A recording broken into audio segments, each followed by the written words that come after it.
ചിലർ സംശയം പ്രകടിപ്പിച്ചു. രാഹുൽജി 5 ഗ്യാരണ്ടികൾ പ്രഖ്യാപിച്ചു. അത് നടക്കുമോ? ഞാൻ നിങ്ങളോട് പറയുന്നു, UDF-ന് വേണ്ടി പറയുന്നു, അത് നടപ്പാക്കാനുള്ള ആർജവവും അതിനായി ഖജനാവിൽ പണം നിറയ്ക്കാനുള്ള ഉത്തരവാദിത്വവും UDF-നുണ്ട്. ആദ്യത്തെ 2 ഗ്യാരണ്ടികൾ സ്ത്രീകൾക്ക് വേണ്ടിയുള്ളതാണ്. KSRTC ബസ്സിൽ ഇനി നിങ്ങൾക്ക് സൗജന്യ യാത്രയാണ്. ഒരാളും നിങ്ങളോട് പണം ചോദിക്കില്ല.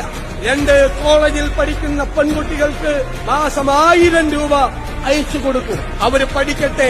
അവര് പഠിച്ചു മിടുക്കികളായി ഈ കേരളത്തിന്റെ അഭിമാനങ്ങളായി അവര് മാറട്ടെ.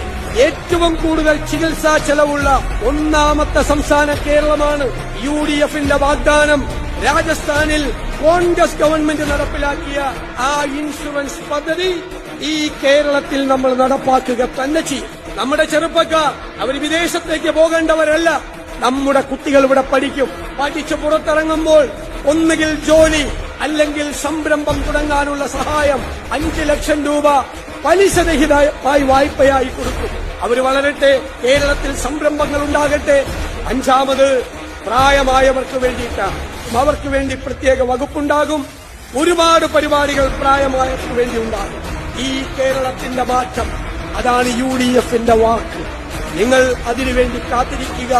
അതിനുവേണ്ടി കഠിനാധ്വാനം ചെയ്യുക.